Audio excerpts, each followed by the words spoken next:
ANA eLearning Academy is brought to you by CDN Graysheet, a trusted source of rare coin and currency valuations since 1963.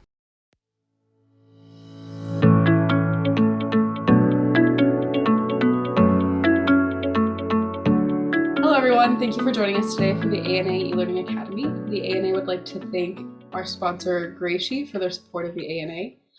Today we have Vinny, who will be teaching us about the mammoth copper 5 Kopeck pieces of Catherine II the Great. If you have any questions during this presentation, please put them in the Q&A or the chat, and I will read them to Vinny at the end. All right, Vinny, all you. Well, welcome everybody. Of course, being involved in this, I am an ANA member. Our topic for today is the mammoth copper 5 Kopeck pieces of Catherine the Great, a series abundant in overdates, overstrikes, and re-overstrikes. In fact, some of those terms might not be familiar. What exactly is an overstrike and a re-overstrike? And we'll talk about that. There will be a time at the end of the presentation that you probably want to have a pencil handy and some paper if you find the series interesting or the characters involved interesting, because I suggest some websites, some books, and even a streaming video series on Catherine the Great. Well, this is Catherine the Great. She's not looking so great there. She's a pretty young lady. This is in 1749. She's about 16 years old at this point. And she is about to marry. She's a German princess at this point, and she's about to marry Peter III. That's why she's brought to Russia. And this series is about her. What's interesting is that Elizabeth II, that preceded her husband, who precedes her, is the one that started these heavy Kopeck pieces. And we'll take a look at the personalities in just a moment. Why do I like collecting them? Well, I think that collecting copper 5 Kopeck pieces of Catherine II is like being on a treasure hunt. It's fun cherry picking the plethora of overdates. It's just was amazing to me how many overdates you can find. Also, there are overstrikes and re-overstrikes. And the background on this is that these monarchs decided to change the monetary system, or how copper was valued, 5 different times. So it was established under Elizabeth II and then changed 4 different times. In fact, changed twice under Catherine. So I like it for that reason as well. Also, there are very few forgeries in the series. There are some coins that if I were to purchase them, I probably would want them slabbed. For instance, the TM series, the TM mint marks from the Feodosia Mint, which was in Crimea, which of course has been in the news now that with what's happened in Ukraine. This is a series that's quite largely forged, but beyond that, most of the other forgeries are very easy to spot as you get practice handling and looking at these coins. They have unusual patina, unusual strike. The series is quite free of forgeries, except for the high-end material. There are additional interesting copper coins of Catherine II that are not part of this presentation. I'll mention a few. She had a Siberian series. These were coins that were minted in Siberia from Siberia copper. They're very pretty. They're even a bit heavier than Catherine's 5 Kopeck pieces, at least at the 10 Kopeck size. They were produced from 1763 to 1780. And the copper was infused with some silver and some gold, which makes it kind of interesting. The largest of these coins is 70 grams. The largest copper coin in the world will not be dealt with in this series talk, and that's the copper ruble. So if you think of a kopeck as kind of like a penny, the ruble would be the Russian standard. There'd be 100 kopecks to a ruble. And in 1770 and 1771, a copper coin that was a bit bigger in diameter and thickness than a hockey puck, but at 1,000 grams was almost 2 pounds. So this takes the prize for one of the heaviest, probably the heaviest copper coin ever issued in the world. And it was issued to back up their paper issuance. She issued paper coinage from paper currency rather from 1769 onward, and that copper ruble was an attempt to back the paper up. Another interesting series in Catherine coinage are what are called novadels. These are supposedly mint restrikes for numismatists. They were known as early as the 1730s, and by the 1770s, they're encountered on a regular basis. I will say that these are looked at by some numismatists as largely forgeries. However, some of them are very beautiful. They're known in proof condition, and they have been slabbed by PCGS, sorry. Some other coinages of Russia that are not going to be studied at any length in our discussion here, but that are interesting, are the coins of Moldova and Wallachia, which are two Romanian provinces. Moldova being a separate country today during the Russo-Turkish War of 1769 to 1774. The background on this is that Russia occupied parts of Romania after pushing the Turks over the Danube in the 1770-ish timeframe. What they did was to have coinage circulating in that area, they melted down large quantities of Turkish cannon, which are brass and are hard, obviously, rather than importing Russian copper coins into Romania. The interesting thing about these coins are that probably 95 out of 100 look absolutely terrible. They're very, very poor strikes. It's very tough to get one even in VF that's halfway decent looking, where you can see everything on the front and the back. They're just a terrible looking series, but that makes them challenging. My background on these, and really what is this coin? The copper 5 kopeck averaged about 42 millimeters in diameter, 4 millimeters thick, and weighed 51 grams. Let's compare that to some things we know very well. Well, the Lincoln cent was at 19 millimeters and 2.5 grams. In comparison, the US silver dollar was smaller, 38 millimeters. And of course, it's silver, but it weighs less than the 5 copper kopeck piece. Many 5 kopeck pieces are strikingly ugly. There are many crude strikes, many poor planchets, many have environmental issues, and you encounter a lot of cleaned or whiz coins. And we'll take a look at a couple of coins that have very unusual planchets and strikes in just a minute. I am a collector of copper coins. I had 3, let's say, eureka moments in my background as a numismatist. In 1963, in 1968, and again, probably around 2012. My first copper eureka moment was when my mother, who worked for the Jerusalem Avenue bus line in New York, was able to take home bank zip bags of copper coins for me to go through at night as a 9-year-old. And the owner of the company, Clarence Geiger, was most gracious in allowing me to do this. At first, he said, just put a penny back for every one you take. Of course, in the early 1960s, you could find the occasional Indian head penny. You could find a lot of pre-1930 issues. Never found anything very valuable. Found 1909 VDBs, 1909s. some of the early semi-keys, but it really started a love affair with copper coins. The second eureka moment for me was in 1968. I rode my bicycle to the local coin shop in Merrick,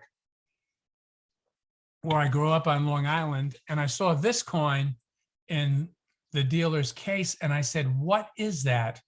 And by the time I walked out, I had this coin in my pocket along. In 2012, I was at a local coin show. We have a great coin show here in Knoxville, Tennessee. A lot of ANA members, I noticed. I noticed it's been even published in the back of the magazine. And I saw one of these, and I couldn't believe the size of this coin. It was about 42 millimeters, weighed 51 grams, a couple of ounces. And I said, "What is that?" And he took it out of the case and let me play with it. And in 2014, I went to the Atlanta Money Show and bought this particular coin, a 1778 Catherine 5 Kopeck piece. Here's 3 views of the coin. We'll start with the middle view. This is considered the obverse of the coin. It has a 2-headed Russian eagle. In one claw is, in one claw is the scepter, in one the globe, a crown above. In the center of the eagle is St. George on a horse spearing the serpent, and the banner that says 5 kopecks at the bottom. The mint mark EM is below the eagle's claws. This is for the Ekaterinburg mint. It's kind of like the Philadelphia mint. Many, many coins that you see are from the town of Ekaterinburg, and we will look at the mints and the mint marks in a few moments. On the reverse is the date 1778 with the monogram or cipher of Catherine II. The E facing right is for Ekaterina, which is the Russian way to say Catherine. The second, and the T facing the other way because she was a Tsarina. Also, we have a wreath surrounding that. And then if we look at the last picture on the right, it's the 4 millimeter side view, the thickness, and it's what I would call a latticed view of the coin, a lattice stamp around the edge. The 5 Kopeck pieces that we're talking about, like that previous piece, were minted between 1758, and those would have been the last few years of Elizabeth, the daughter of Peter the Great, and we'll look at her in a moment. She minted these from 1758 to 1762. Peter followed her nephew, Peter III, in 1762 for 6 months. He was overthrown by his own wife, Catherine. And then she reigned from 1762 to 1796. Here's a little description of what we just saw: the double-headed eagle holding the imperial scepter and the imperial orb, with St. George on a horse in the center of the eagle. On the obverse, the reverse, the monarch cipher with a date between laurel and oak leaves, and the edge generally latticed. However, you can find these things, especially from the Siberian mint, KM, they're scored diagonally, right or left. There are many, many overdates in this series, and I just got a total kick out of that. There are at least 98 documented overdates in the series. Let me say that there are 98 that are probably fairly easy to find, and there are some that would be called rare coins. And these would include all the 7 different mints, and we'll look at those. Here are some overdates that exist on the left: 1783 over 2, 1761 over 1760. On the left, 69 over 8, and you can see the trace of 8. 1764 over 3, and you can see part of the diagonal of the top. It's supposed to be horizontal, I guess. It's slanted down, and some of the rest of what's going on in the background. On the left, we see a 1780 over 81, 1781 over the remnants of a 0. And on the right, a very common one, the 1790 date was overstruck over a few older dies. This is 89. You see the 8 at the bottom and the 9 here faintly. Lastly, what we'll look at today is the 1768 over 1767, the one on the left and the one on the right. These are actually two different types of coins because of the other side of the coin. The obverse uses, in these particular coins, uses two different eagles. The one on the left is the second eagle type, and the one on the right is the first eagle type. And we'll go through collecting by eagles on the obverse in just a moment. The history of these large 5 Kopeck pieces, and sometimes these things are called manhole covers, they're so big, is tied into 4 monarchs of Imperial Russia. First of all, we have Elizabeth, who preceded Catherine. She reigned for 20 years. She issued these heavy copper pieces from 1758 through 1762. She died in office in 1761, but the coins continued to be issued with her monogram in 1762. Peter, her nephew, who was being groomed by her to be the next monarch, reigned for 6 months, pretty much January through June of 1762. He was deposed by his wife. He also died, and the account of that is somewhat blurred. Next, Catherine the Great. She issued the most of these. She reigned from 1762 through 1796, and she issued these herself with her monogram from 1763 through 1796. Then her son, Paul. Now, kind of as an aside, something that a friend asked me when I told him that I was going to do this is, he said, are you going to talk about Paul at all and whether he's really the son of Catherine and Peter? Well, you can look at some things that I suggested if you want at the end of this and make your own decision. You could also look at the series on Prime Video, but that's really not part of what we're going to spend any time at. What's interesting about him is what he did with Catherine's coins. And it was quite unusual. And he reigned for just a few years, 1797 to 1801. Of these 4 monarchs, I thought I'd tie in their pictures. These are paintings of each of the 4. This is Elizabeth Petrovna. She would have gone by that, meaning Elizabeth, son of Peter, Peter being Peter the Great, who modernized, Europeanized Russia, who founded St. Petersburg, and who reigned himself in an interesting numismatic period. As Russia went from the tiny silver kopecks and half kopecks that you may have seen through, and those were all hand minted on anvils with hammers, through milled coins on machines.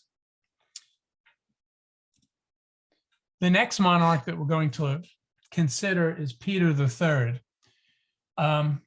Peter, if you watch the series from Russia that's on Amazon Prime, loved, first of all, 2 things: loved Germany and was very interested in the military and spent a lot of time doing that. In his series, have drums and cannons and other military motifs. Again, Catherine, and she's who we're spending the most time with today, and her son, Paul, who does a most unusual thing with the coinage after she dies, and we'll talk about that in just a few minutes. Now, what I find interesting about these monarchs is that between the four of them, 5 decisions are made. So if I may, I'll just go back to Elizabeth Petrovna. She set the copper standard. It was changed by Peter III to a lightweight standard. And we'll go into this in some depth in just a moment. Changed back to Elizabeth's standard by Catherine the Great, except in the final year of her reign. In 1796, she decided to again go back to a lighter copper standard. And then her son, who went back to a heavyweight standard, the original heavyweight standard of Elizabeth Petrovna. 4 18th century monarchs, Elizabeth, Peter III, Catherine II, Paul I, and their copper standard. Elizabeth sets the copper standard between 1757 and 1762, and that is 1 kopeck or 1 penny will equal 10 grams of copper. Therefore, 5 kopecks weighs 50 grams. Now, if you're looking closely, you're going to notice that I said from 1757 on. And I've mentioned already that these started to be issued in 1758. Well, a very famous copper coin that she made was a 1757 5 kopeck piece. It's the same weight as the Catherine 5 kopeck pieces. It's extremely rare. It was also issued as a novadel, which means a mint restrike. Some of them are slabbed, and they're not a coin that's common, but they were started in 1757. Through her monarchy and beyond 1762, and we'll look at one of the coins that was minted during her reign in just a moment. Peter III lightened the standard. 1 kopeck equaled 5 grams of copper. So a 10 kopeck piece weighed 50 grams. And what he did was he had the Elizabeth 5 kopecks rounded up, put into a machine as a good copper coin, and they'd come out as Peter III 10 kopeck pieces with remnants, perhaps, depending on how many times it was stamped and the peculiarities of the machine and the dies, with some undertype. Catherine II, from 1763 to 1796, reinstated the heavyweight standard of 1 kopeck equaling 10 grams of copper. Therefore, the 5 kopeck piece again weighed 50 grams. In her final year, she issued a lightweight series.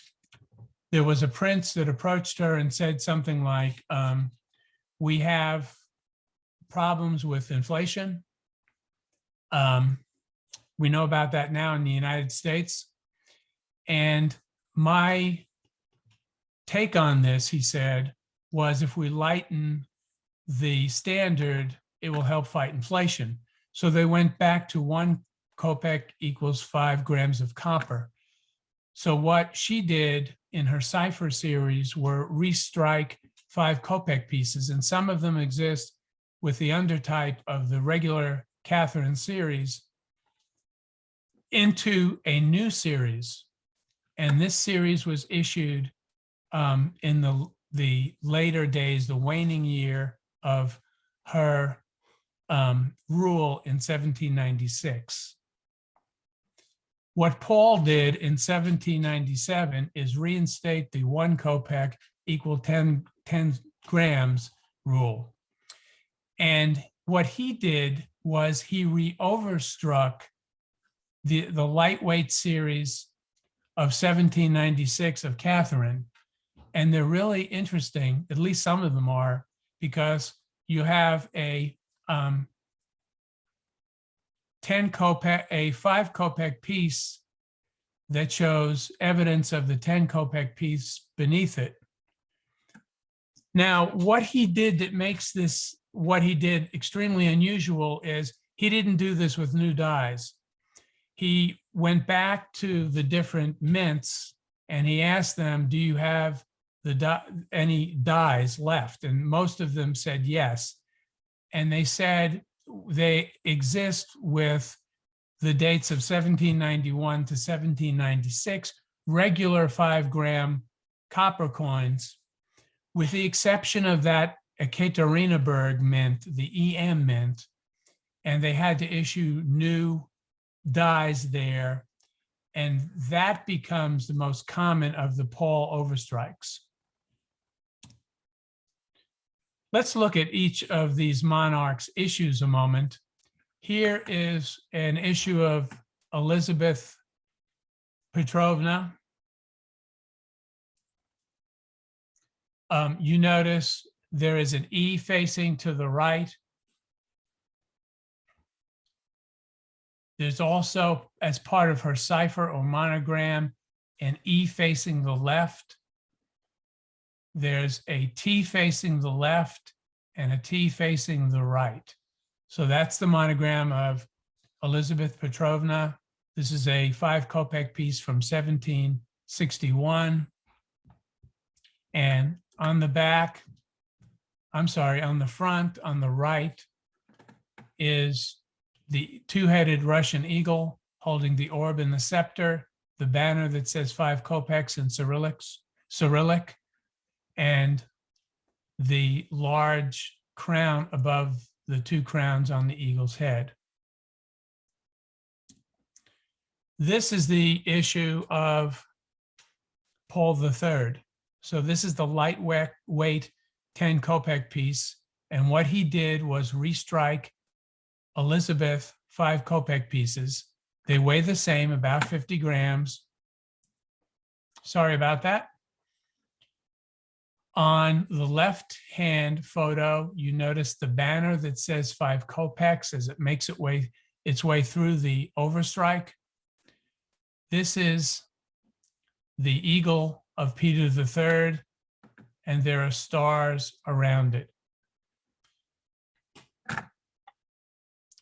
This says 10 written out in 10 and also 10 in Cyrillic and Kopecks in Cyrillic, 1762.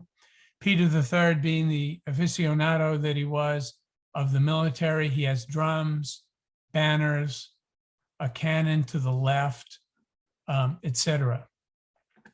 And you notice there is a bit of the reverse of the Elizabeth 5 Kopeck piece, the wreath on the back. This is the bottom of the wreath. And you can see a bit of it from the 12 o'clock to about 2:30, 3 o'clock position. Now, so we're in 1762. Catherine overthrows Peter III, reinstates the 10 grams to 1 denga rule. To 1 Kopeck rule. A denga is a half of a cent. And she restrikes. So this is she restrikes the Peter III 10 Kopeck piece. So this is a 1763 Catherine 5 Kopeck piece from the Ekaterinburg mint. And what they did is they pulled the 10 Kopeck pieces of Peter III that we just looked at out of circulation, and they re-overstruck these. Now, these 10 Kopeck pieces were overstrikes of the Catherine 5 Kopeck piece. The Elizabeth 5 Kopeck piece. Now, what can you see on this? Well, on the obverse, you can see some of the stars. Here's one right here. And what I'll do is we'll zoom in on this in just a minute. On the 1763 side, the reverse with the monogram of Catherine, the E facing right, Roman numerals 2, and the T facing left. We see two things here. The T from the word 10, the second to last letter, and the small b, both of these being Cyrillic letters, and the K from the second to last letter in Kopecks, and the small b on the right. Let's zoom in on this and get a little closer look. On the obverse, here's a star. There's a star at about 1 o'clock. There's a star at about 3 o'clock on this coin. On the reverse, you see the K and the B from Kopecks. You see the T and the small b. Now, this is in Cyrillic, of course. It's just my take on what's being written there, but from the word 10. Here's another 1763 re-overstrike, now from a different mint. This says SPM in Cyrillic. On this die on the left, which is the obverse of the 5 Kopeck piece of Catherine, you can see on the left at about 9 o'clock the number 10. So this would have been a re-overstrike of the Paul III 10 Kopeck piece. You can see here something that looks like a K, which would be from the word 10. I'm sorry, probably a T and a B, and then the small b here. And then there's significant other things that are happening, perhaps on a closer look. You can see more.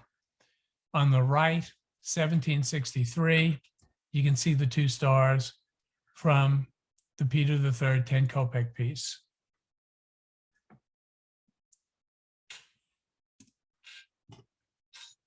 What Catherine did is she re-overstruck the 10 Kopeck pieces of her husband, Peter III, in 1763 and 1764, and then did it again in 1788. And we'll look at the 1764 now. Here you can see on the reverse side, you can see a 1 in the background and a 0 for the 10, and a small b here. On the obverse side of the coin, you can clearly at about 10:30 see a star, another star at about 12 to 12:30, another star at about 2:30, and about 3:30. The 1788 overstrikes, or I'm sorry, re-overstrikes really, were a little better quality. There's less undertype that can be seen. On the reverse side, 1788, I really can't see anything. On the obverse side, and this is a coin that was minted in Moscow, MM, you can see 3 stars at the top, probably another star at about 2 o'clock, and probably another star at about 10 o'clock. This is from the Moscow Mint. Here's one that's in very poor condition from the St. Petersburg Mint. It's funny, I purchased this coin. I actually ended up getting it for free through a series of events. But what I liked about it is that you could see on the obverse side here, part of the cannon, the flag on the left. You can see in Cyrillic SPM. And you can see at the top a 10, which is not particularly apparent in the picture. What were the mints for these coins? Well, there were 7. There were way more than 7 copper mints in Russia, but 7 of the copper mints produced the large 5 Kopeck pieces. They are in order of most common to least common, Ekaterinburg mint, the EM mint, the Anensk mint in the Ural Mountains, the AM mint. These were characterized by very nice strikes. The Moscow mint, who continued to overstrike 10 Kopeck pieces of Peter for many years. So 1763, 1764, 1765, 1766, and probably beyond that. The St. Petersburg mint, the Sestroreks mint, CM, the Kolovan-Suzan mint in Siberia, KM, and the mint that existed in Crimea at Feodosia, the TM mint. This is where they all are on the map of Russia. We'll start out with Moscow being over to the left, St. Petersburg above it. Sestrorek is up near Poland and Finland. Feodosia on the Crimea. Kolovan-Suzan in Siberia. Ekaterinburg, the other side of the Ural Mountains, and Anensk in the Ural Mountains. These 7 mints produce these large pieces. Another way to collect these is by the obverse eagles. These 5 Kopeck pieces had 4 different obverse eagles, and they would blend into, they would be used for more than one date at either end of the mintage. And to be more specific about that, let's look at these. This was the first type. I would call this a fluffy type wing. And frankly, this was, until I really got to handle a lot of these, I couldn't tell very well exactly the difference between some of these, or in some cases. So I will call this the fluffy wing. These were produced between 1758 and 1769. In 1768 and 9, the end, you'll find both this type and type 2. This is type 2, a thin wing. In 1767 and 1768, you can find the fluffy wing as well. In 1779 and 1778, the third type as well. This is the third type. I call this the full vertical wings. There's 2 sets of feathers that go up vertically, very full design from 1778 to 1788. I will say that this is a scarce coin in the later years. 1788, especially, it's much more common to see the use of the 4th type of wings, which is what we'll call the bent wings, where the wing comes out, bends back toward the body of the eagle. And these coins are very well struck generally. Catherine's coins were considered really the apex of Russian numismatics. There are very beautiful silver coins produced. The copper coins are of really wonderful design and are widely collected. And as much as there are some crude strikes and some very ugly coins, this wing in particular, these later years were very well struck in generally. Let's look at these wings side by side. Type 1 fluffy, this is from 1763. This is a 1763 that was probably not overstruck when you examine both sides, and some were not. This is a type 2 wing, the thin wing from 1769. And here you have them side by side. These have been difficult for me to see the difference of. Some people will say, well, look for the fingers in the first type of wing. That doesn't always work. In the second 2 types side by side, the full vertical wing of 1780 approximately to 1787, extending to 1788, and the second wing, the bent back wing. And these two are particularly easy to distinguish from 1788 to the end of the series in 1796. Here's an example of something I mentioned before of a very unusual planchet in these series. This is a 1774 coin with a very irregular planchet as you look at both sides. It's just very crude coinage. This particular coin seems to be overstruck. It looks kind of like a damaged overstrike. I don't know if some metal got in there or really what it is. I don't consider it an overstrike exactly, but I wonder. But a very poor planchet. Here's another unusual strike. It's off center on the reverse. On the obverse, you can see that it was struck 2 times, the E being down here. I looked for the M also to the southwest, didn't see any, but you can tell the banner has very few letters that you can make out. You can see the eagle pretty well. The edges are irregular, and it makes for a kind of a poor planchet look.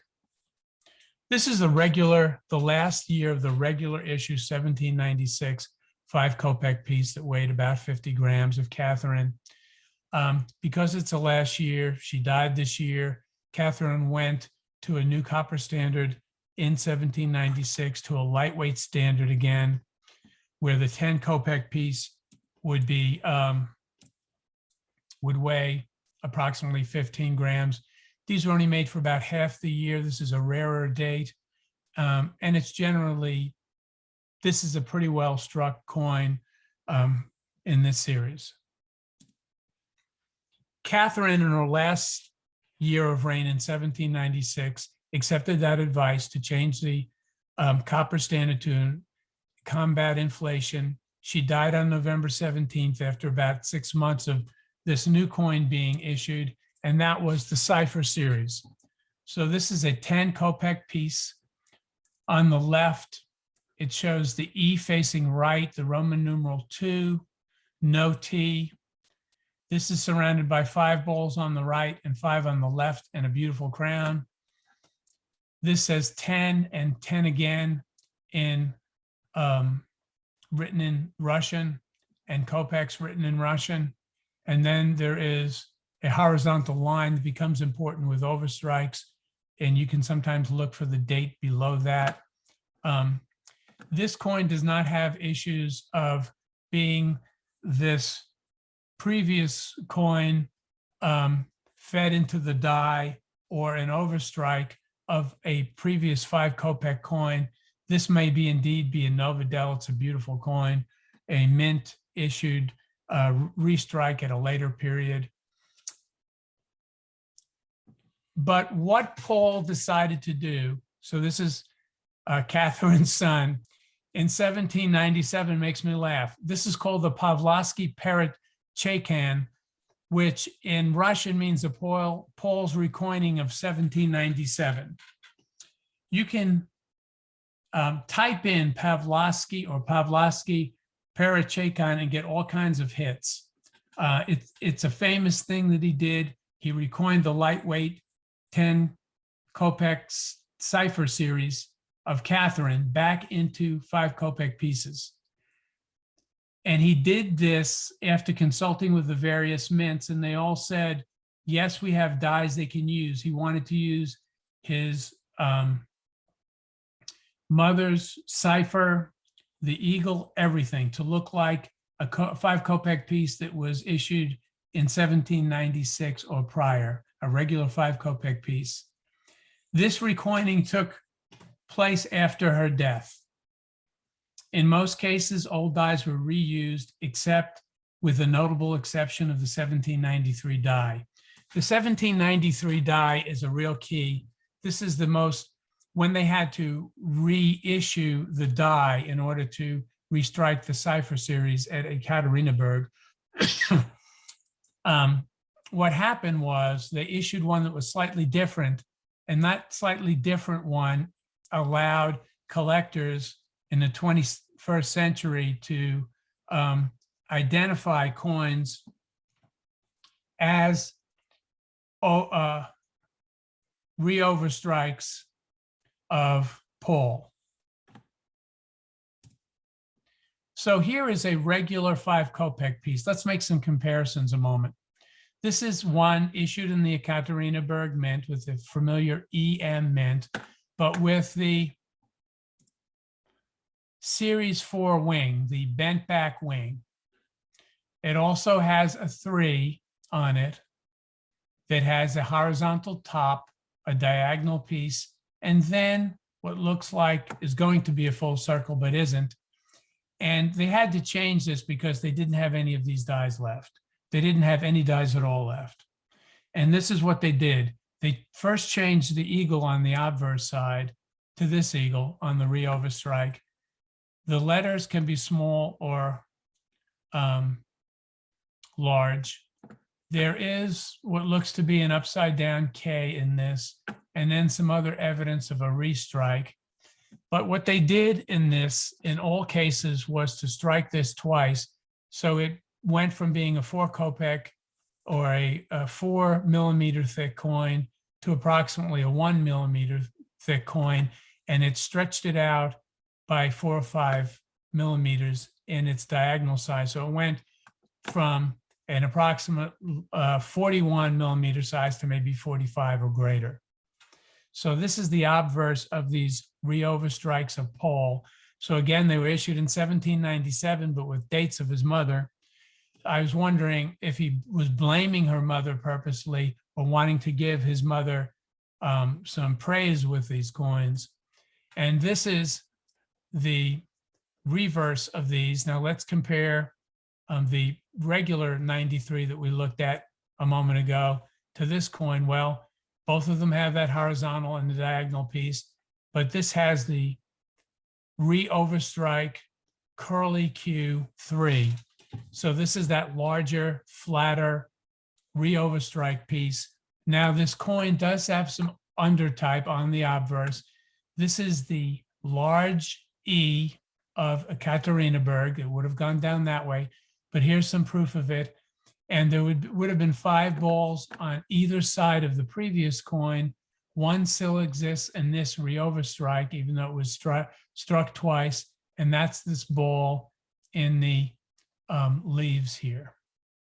So there's the two things that show that it was a re-overstrike. Now, there are some great resources for 5 Kopeck pieces. You probably have heard by the book before the coin. Well, buying the book is well worth it in the first 2 cases. The first is the Copper Coinage of Imperial Russia by B.F. Brecky. And this is a time when you can get that pencil out if you want to write. It was published in Sweden in 1977. It's in English. He was a famous collector. It's a large format book. It's glossy, great pictures. The second book is also worthwhile. It's a smaller format book by V.V. Uzdenikov, issued in 1992. I like this edition. It's bilingual, English and Russian. There have been numerous reissuances of these. I would look for this copy. The third resource is a website called My Catches. It's at this web address, sigastens.com. And what it has is 200 high quality photos of large Russian coins from a European collector. It's just really a wonderful website. Another great website is this website. It's a Russian website. It's called the Old Coin Club of Moscow. I use Google Translate since I don't read Russian. It has some great numismatic stories and things that make me laugh because some things are illegal in other countries that are not in ours. The numismatic stories, some, of course, people being swindled and such, but then things like people being arrested for driving around with old coins in their pockets because of existing laws. The forums are great. The photographs are great.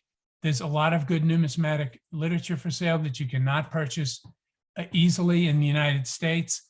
And there are no coins for sale outside of Russia They'll ship numismatic literature to you, but not coins for sale outside of Russia because of the laws. On another page of these things, the website wirecoins.com, if you want to learn about overdates on 5 Kopeck pieces and also look at them, you can look at that website. Please try. Also, the website coinpeople.com is an online bulletin board. It contains some good 5 Kopeck discussions. And finally, I would look at this if you want to get a better understanding of the monarchs that we mentioned. Ekaterina, The Rise of Catherine the Great, season 1, it's on Prime Video without a charge. There are other seasons. They get more soap opera-ish as you go on. They explore the lives of Elizabeth, Paul II, Catherine. I'm sorry, I put Paul II, but I meant Paul III, and Catherine II. And let me go back to that. Let me fix that. They explore the lives of Elizabeth, Peter III, Catherine II, and Paul I. And with that, I will give you my observations and my web address. My observations: the supply of well-struck, interesting material has dried up since COVID. I would guess the supply has been reduced by 90% or more. There are a lot of doctored coins available. Coins have gone up in price. They have across all numismatic situations. Availability of good stuff is really low. I've only been able to purchase 2 or 3 coins the last 2 years, and one was misattributed, which might have helped me buy the coin. If you have any comments or questions or at all, you can email me. My name is Vincent, Contessa, yovini@knology.net. And that's all I have. Thank you. All right, looks like we have one question so far. If I want to purchase a nice type example, what should I look for and who would have them available? Well, really, this is an ANA seminar, but I really would say go to an ANA show. That's where I found my first copy. And I would look at some of the websites that I mentioned first. That's where I've gotten my experience. I've handled, I put in parentheses or quotes because I haven't touched as many coins, but probably hundreds of coins by looking at coins that are online, their pictures and such. I'd go to as many coin shows as possible. I'd look for strike and surfaces. Nobody wants an ugly coin. I'd look for stuff that wasn't doctored. I'd say ANA coin shows have a lot of good stuff. If you have a local coin show, I'd go to that one. I'd ask to, take out stuff and handle it. Of course, slab coins offer you some guarantee as far as type and stuff, but you can get really good stuff that is not slab if you take the time to learn about the series. All right, it looks like we don't have any other questions. So thank you so much, Vinny, for this. I'm glad we got everything settled and we're able to do this finally. And thank you to Graysheet again for their support of the eLearning Academy. And we hope to see you all on another eLearning presentation soon.